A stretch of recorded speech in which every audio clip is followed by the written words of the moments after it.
Shalom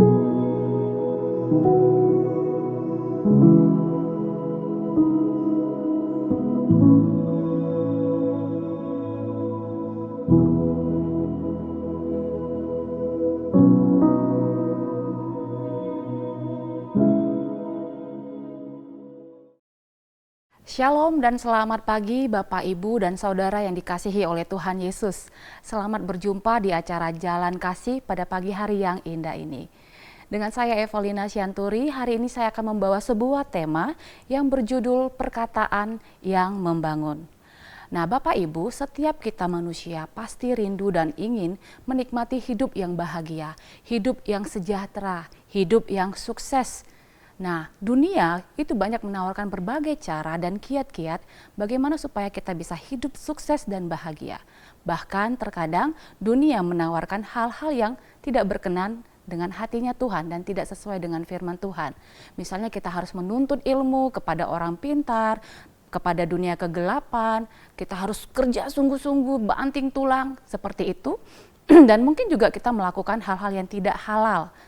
Nah saudara, sebenarnya di dalam firman Tuhan ada satu ayat yang mengatakan kalau kita rindu, ingin menikmati hari-hari yang baik dan bahagia, tipsnya sangat sederhana.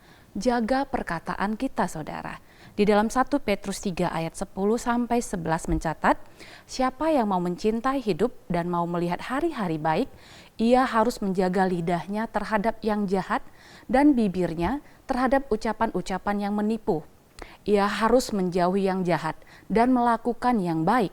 Ia harus mencari perdamaian dan berusaha mendapatkannya, saudara. Nah, saudara, banyak sekali hubungan ya, baik pertemanan, perkeluargaan, persahabatan yang mungkin sudah lama kita bina, itu bisa rusak, itu bisa hancur hanya karena ada yang salah berbicara, berkata-kata kepada yang lainnya begitu ya. Di dalam kitab Amsal 18 ayat 21 mencatat, hidup dan mati dikuasai oleh lidah. Siapa suka menggemakannya akan memakan buahnya.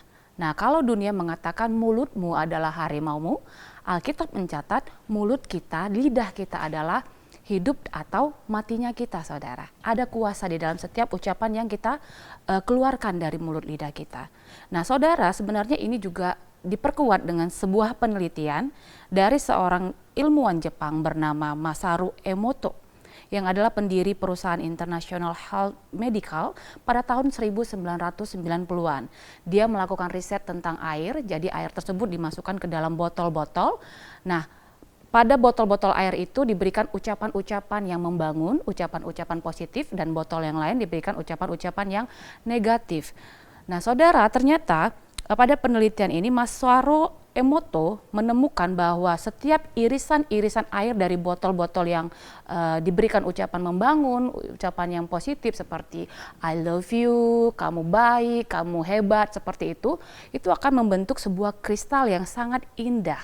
Sedangkan di dalam botol irisan-irisan botol yang negatif, ucapan-ucapan negatif itu akan membentuk suatu skema yang sangat tidak menarik bentuknya, rusak dan hancur seperti itu. Saudara bisa lihat itu di Google ya saudara ya. Nah tetapi pertanyaannya, mengapa ya ada begitu banyak orang yang perkataannya itu tidak membangun? Saudara mungkin pernah bertemu atau punya teman yang perkataannya itu negatif, yang selalu mengatakan hal-hal yang buruk ya. Kalau sedang panas dia marah gitu ya, wah panas sekali gitu ya. Kalau sedang hujan dia juga marah-marah, waduh kok hujannya, kainku belum lagi kering seperti itu. Lihat orang yang gemuk dia langsung wah jelek ya, gemuk sekali. Nah biasanya kita kalau bertemu dengan orang-orang seperti itu akan menjauh ya. Saya pribadi juga kalau ketemu dengan orang-orang seperti itu tidak ingin, karena auranya negatif ya, memberikan efek yang negatif buat hidup kita. Pertanyaannya, kenapa terkadang ada orang yang keluar dari mulutnya itu adalah hal-hal yang negatif? Di dalam Lukas 6 ayat 45 mencatat seperti ini ya. Orang yang baik mengeluarkan barang yang baik dari perbendaharaan hatinya yang baik. Dan orang yang jahat mengeluarkan barang yang jahat dari perbendaharaannya yang jahat. Karena yang diucapkan mulutnya meluap dari hatinya. Jadi saudara, kalau kita katakan orang perkataan-perkataannya negatif dari mulutnya, sebenarnya itu adalah luapan dari hati dia sendiri. Di dalam hatinya itu masih menyimpan kemarahan, masih menyimpan dendam, kepahitan, mungkin kepahitan dengan hidup, dengan orang lain. Artinya kepahitan itu dia kecewa ya dengan keluarga mungkin, bahkan dia kecewa dengan Tuhan. Jadi yang keluar dari mulutnya adalah sumpah serapah, hal-hal yang tidak membangun, saudara. Nah, jadi bagaimana agar kita bisa mengeluarkan perkataan-perkataan yang membangun buat orang lain? Saudara, mau tidak mau di dalam hati kita, di dalam diri kita, kita harus bereskan dulu hal-hal yang tidak baik tersebut. Kalau saat ini saudara masih ada menyimpan kepahitan, kemarahan, dendam, iri hati, bahkan kekecewaan dengan Tuhan, saudara harus bisa meninggalkan itu semua. Memang tidak gampang ya, kalau kita sedang marah, kita bisa mengampuni orang yang bersalah kepada kita itu tidak gampang. Tetapi percayalah, kalau saudara merendahkan diri saudara, minta ampun kepada Tuhan, menyatakan semua kelemahan-kelemahan di hadapan Tuhan seperti itu ya, dan saudara minta kekuatan dari Roh Kudus sebagai sahabat sejati kita. Roh Kudus yang memberikan kita kekuatan dan kemampuan, kita minta kita dipenuhi oleh Roh Kudus supaya Roh Kudus memulihkan hati kita sehingga kita bisa mampu mengeluarkan hal-hal yang tidak baik tersebut dari diri kita. Kemarahan, kepahitan, bahkan iri hati, kesombongan. Roh Kudus bisa mampu memulihkan kita, menyucikan kita dari semua masalah-masalah tersebut, saudara.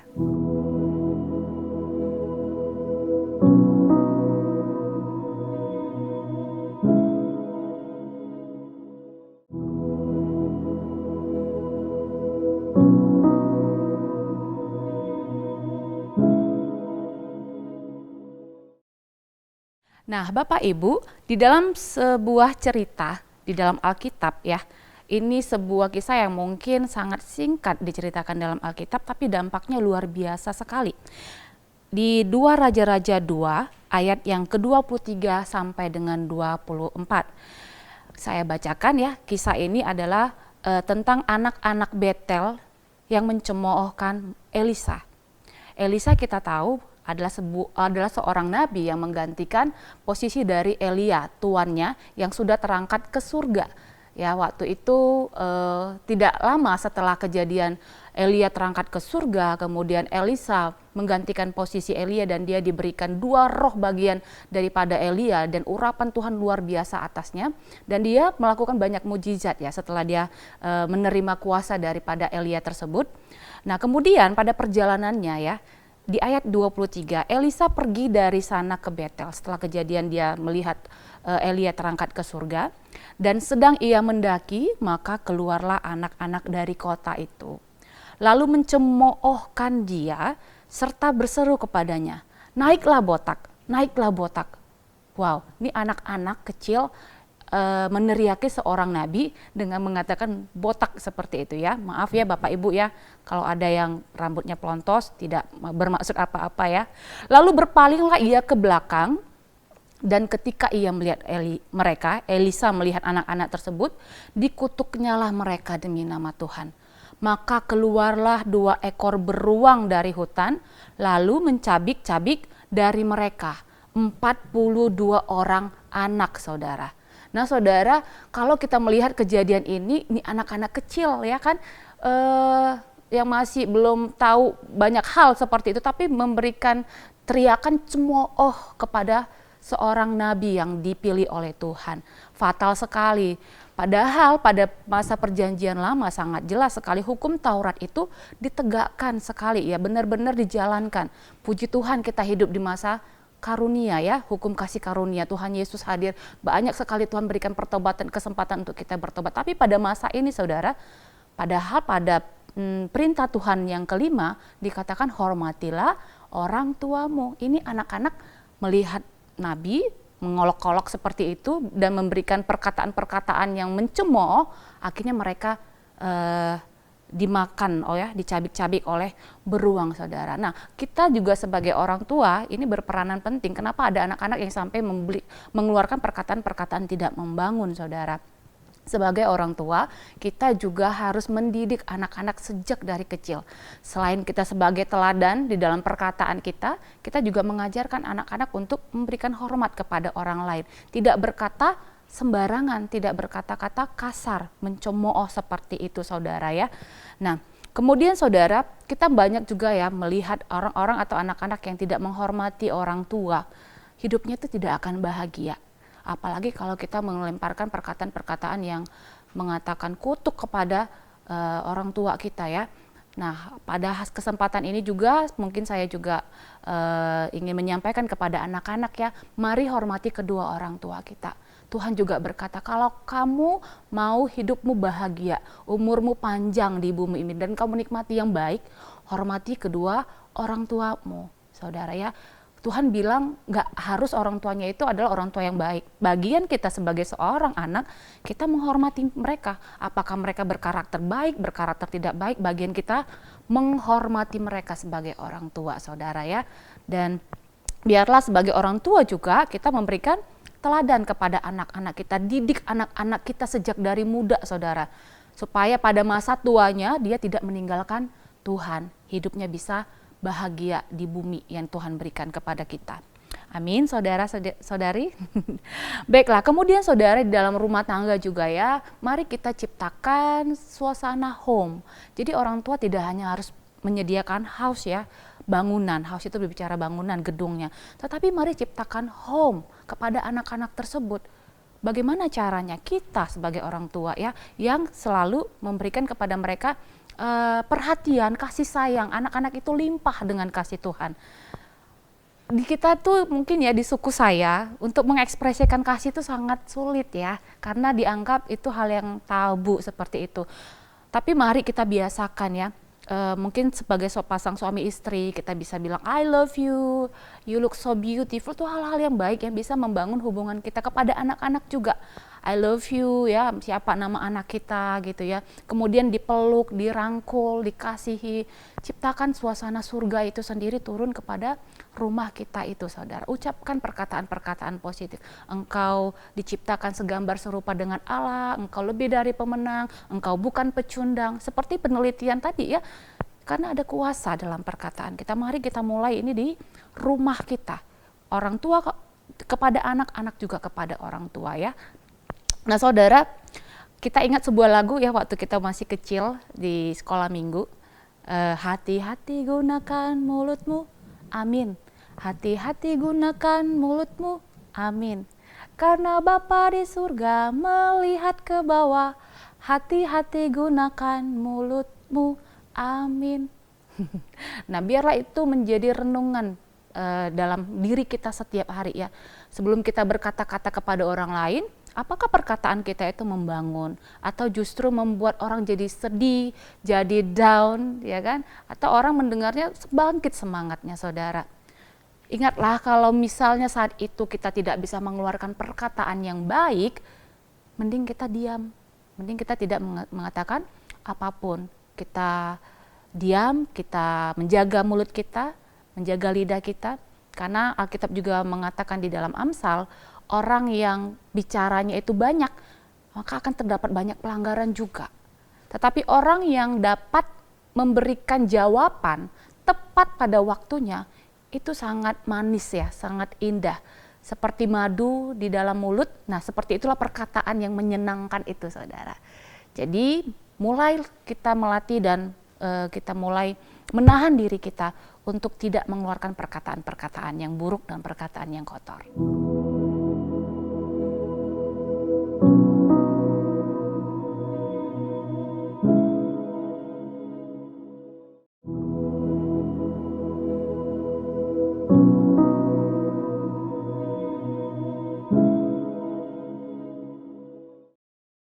Saudara, dalam kitab Matius yang ke-12 ayat 36 mencatat, tetapi aku, kata Tuhan Yesus ya, berkata kepadamu, setiap kata sia-sia yang diucapkan orang harus dipertanggungjawabkannya pada hari penghakiman.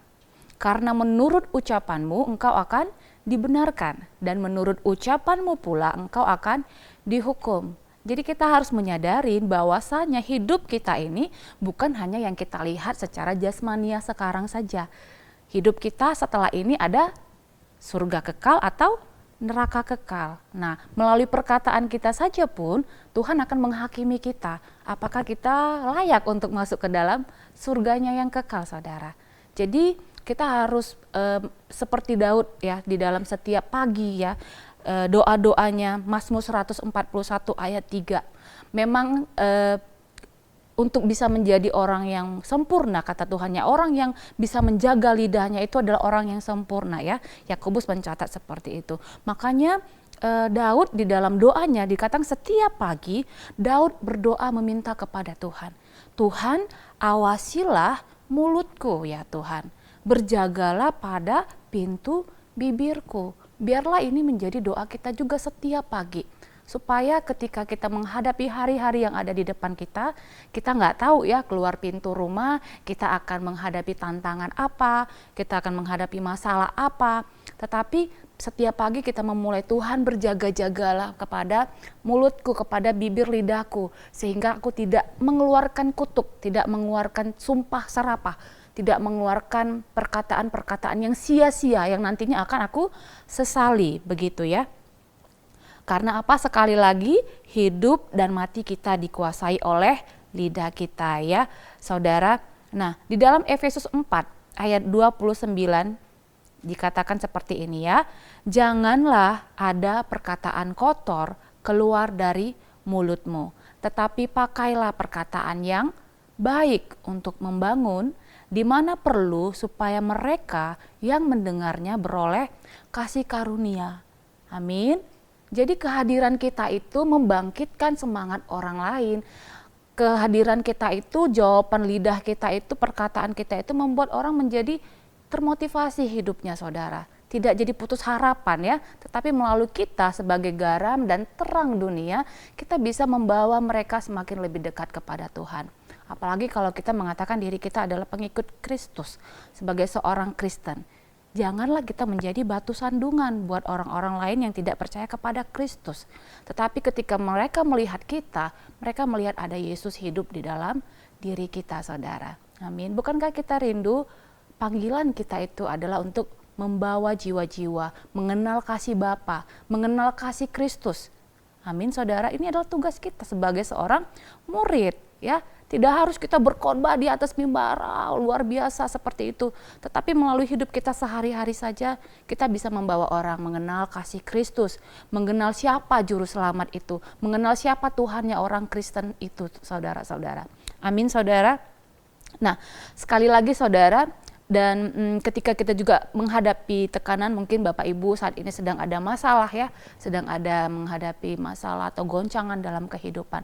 Biasanya ya, kalau kita sedang ditekan ya, sedang menghadapi suatu problem yang tidak ada jalan keluarnya, kita akan mengeluarkan perkataan-perkataan yang tidak baik. Setuju Bapak Ibu? Ya, saya juga pernah mengalami begitu ya, ketika ada masalah mungkin di pekerjaan, masalah di dalam keluarga, kita tuh otomatis begitu ya, mulut kita aduh kok begini, keluar ya hal yang membuat kita semakin down. Tapi satu tips dari saya ya, juga firman Tuhan juga berkata, di dalam semuanya itu naikkan ucapan syukur saudara. Mulut kita memuji-muji Tuhan. Waktu saudara menghadapi masalah, bernyanyilah. Ya, saya pernah menonton sebuah video di tayangan YouTube bagaimana untuk memiliki suatu otak katanya supaya awet muda itu ya. Salah satu tipsnya adalah ketika menghadapi masalah, saudara bernyanyilah gitu ya, menyanyi-nyanyi. Jadi bernyanyi itu akan menenangkan jiwa kita. Bernyanyi tentu saja yang positif ya, yang memuji Tuhan pastinya kita sebagai orang Kristen. Pujian-pujian kita itu pujian-pujian yang mengagungkan Tuhan. Melihat betapa besar dan dahsyatnya Tuhan, bukan kepada masalah kita. Tapi pujian-pujian itu memiliki kuasa ketika kita bisa memiliki hati yang mau bersyukur, hati yang senantiasa bersuka cita di dalam apapun yang kita hadapin.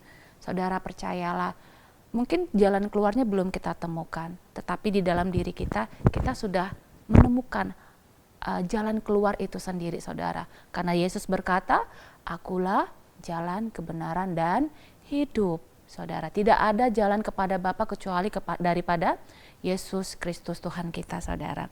Amin, saudara. Sekali lagi, saudara, pada kesempatan yang baik ini, mari mulai hari ini saudara berkomitmen, biarlah perkataan-perkataan kita itu adalah perkataan yang baik dan menyenangkan, ya. Di dalam perkataan kita ada kuasa untuk kita bisa mengucapkan berkat buat orang lain bisa mendapatkan kasih karunia. Mari kita berdoa, kita tundukkan kepala kita. Tuhan Yesus, kami bersyukur buat kesempatan hari ini.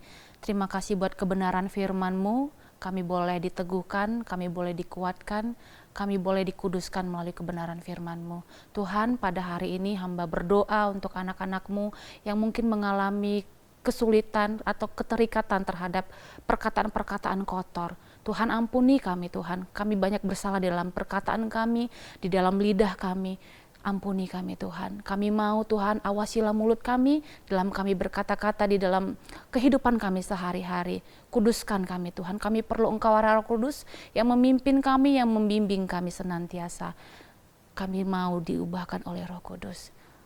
Kau adalah sahabat sejati kami, tetaplah tinggal bersama-sama dengan kami. Ampuni kami, Tuhan, atas kesalahan kami ini.